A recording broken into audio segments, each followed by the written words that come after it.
Don Gustavo Ramírez, ¿dónde está don Gustavo? Daniel, ¿cómo estás? Desde Italia, ¿En Italia? ¿En qué ciudad? en Turín. En Turín. ¿Qué horas son? La una van a ser las 2 de la mañana. Buonanotte o buonanotte. Grazie mille. No, Daniel, más que todo una cosa muy breve respecto a la columna que tú subiste este fin de semana, bastante interesante. Te quería como dar una recomendación. Señor. Él no le gusta que le digan periodista, pero es un youtuber que hace una explicación de cómo él difunde una mentira y empieza a ver de cómo, y empieza a mostrar cómo las mentiras se propagan en Internet, la desinformación, muestra, obviamente se lo hace a él mismo, como para no afectar a otra persona, se la hace él mismo, y muestra cómo la gente empieza a replicarla, un medio la propaga, y muestra cómo esas campañas se utilizan en la política. Sería como interesante que lo revisaras, yo te puedo dejar el link, es un trabajo de media hora, pero es bastante interesante cómo funciona. Gracias, don Gustavo. ¿Y de dónde es este señor? Él es catalán, es Tamayo, él es catalán y ha hecho ha hecho muchas investigaciones, se ha metido en sectas de pseudocientíficas, de estas New Age, desmontó toda una parte de criptomonedas que incluso en Colombia ha afectado a gente que ha invertido. Demuestra con rigurosidad periodística que a veces uno dice, estos trabajos porque ya no se hacen. Y es importante porque en Colombia creo que esa labor de periodismo es necesaria y pues muy pocos, pues usted es una de las personas que lo hace, pero es importante que lo vean. Y como un youtuber a veces da cátedra de periodismo y él mismo no trata de decirse, yo no soy un periodista. Entonces es bastante riguroso. Lo recomiendo, digamos, este del bulo. Es perfecto con la columna que tú escribiste, que explica muy a detalle cómo lo hace. Te lo dejo como en el comentario de recomendación, solo quería. Muchas gracias, don Gustavo. La voy a buscar, me parece súper interesante. Ah, Bueno, muchísimas gracias.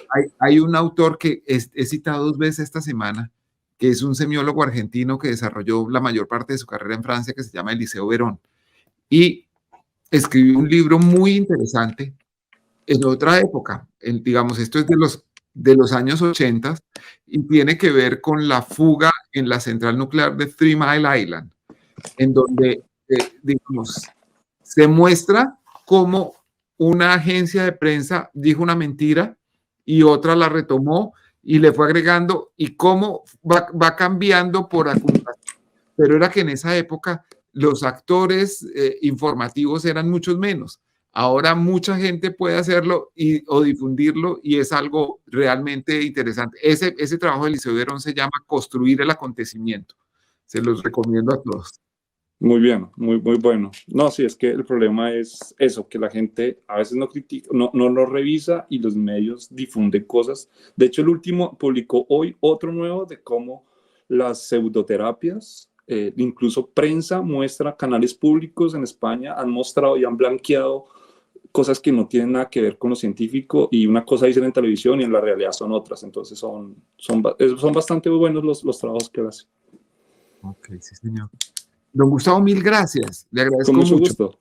Que esté muy bien. Disfrute Turín. Qué privilegio Bueno, vivir gracias. en Turín. Torino. Doña Camila Farfán. ¿Cómo está, doña Camila? ¿En dónde está? Buenas noches, en Bogotá. En Bogotá, qué bueno. ¿Está haciendo frío? Me contaron que hoy cayó granizo. Hoy llovió bastante fuerte, vivo cerca al centro, pero salió el sol finalmente bueno, no sé, había muchas personas congregadas para la movilización de hoy. Ok, Entonces, sí, señor. bueno, pero sí, a mediodía cayó un aguacero bien fuerte. Daniel, yo quería preguntar, yo estuve escuchando esta mañana en la W, en la entrevista, pues como en la discusión, el diálogo que tuvieron Granados con Uprimni.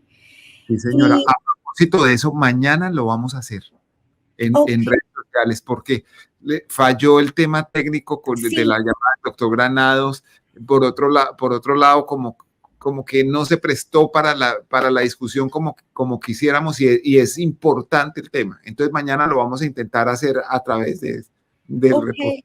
Sí, porque me surgieron muchas dudas y sobre todo entiendo y nombraron y me gustaría, pues, no sé si usted pudiera un poco dar la claridad sobre la responsabilidad de mando. Entiendo que la tesis central es que si bien el comandante, en este caso el comandante jefe de las fuerzas en la época era Uribe, no ordenó las atrocidades ni participó en ellas, pues sí debe responder por los actos cometidos. Sin embargo, y Uprimni en la columna retrata, pues describe puntualmente 3 casos en los que sí se da, pero no entiendo por qué Granados,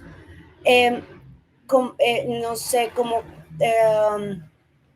rechaza esta tesis Sí, señor. frente a la responsabilidad que pudiera tener.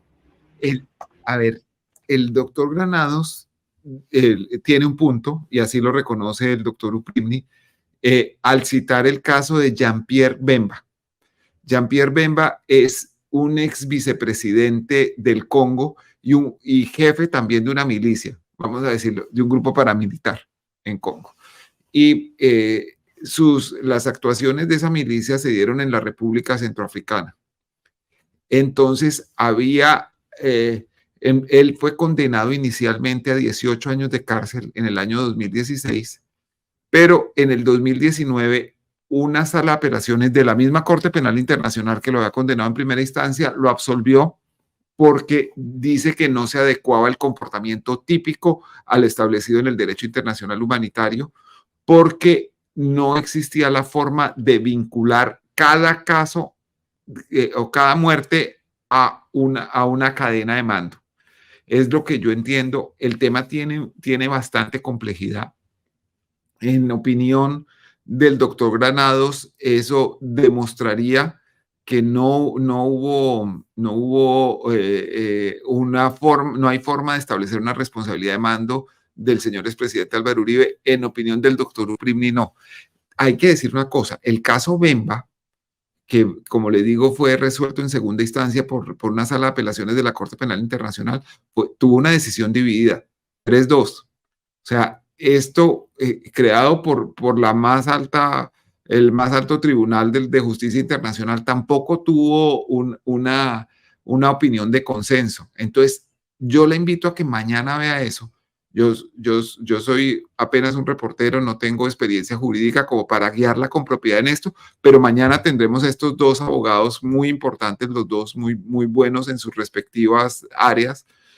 Obviamente el doctor Granados es el abogado, es abogado en unos casos del doctor Uribe, incluyendo el caso por soborno de testigos y fraude procesal, y eso pues obviamente él está litigando en una causa que es la suya, de alguna manera, pero me parece que es muy interesante oír los dos planteamientos y mirarlo y leer sobre eso. Yo he tratado de leer, pero le confieso que mi experiencia en el caso Bemba empieza apenas en los últimos 3 días. Leí anoche documentos largos para preparar esto y todo, pero no he podido tener como una visión final. Es posible, no sé, que la Corte Penal Internacional pueda llegar a juzgar a Uribe por los actos cometidos durante su administración. Es una discusión interesante porque para que entre a operar la justicia penal internacional tiene que existir una denegación de justicia o una omisión de la justicia local frente a eso. Por constitución en Colombia, el presidente de la República, antes de ser procesado por la Corte Suprema de Justicia, y en este caso el señor expresidente Uribe sería procesado como presidente de la República porque los falsos positivos tuvieron lugar, eso es por lo que los quieren procesar, tuvieron lugar cuando él ocupaba la presidencia. Entonces, esto obliga a un antejuicio. ¿Ese antejuicio en qué consiste? En que la Comisión de Investigación y Acusación de la Cámara, que tan poca credibilidad tiene, estudie el caso, lo acuse ante la Cámara, la Cámara actúe como fiscalía ante el Senado declare que hay lugar a un antejuicio y sobre eso se proceda a pasar esto a la Corte Suprema de Justicia. Entonces, el antejuicio es prácticamente imposible. Que yo recuerde en épocas recientes, el único que ha sucedido es el del ex magistrado de la Corte Constitucional, Jorge Pretel, condenado por corrupción. Doña Camila, muchas gracias. Gracias. Y muchas gracias a todos. Mañana nos veremos. Mil gracias.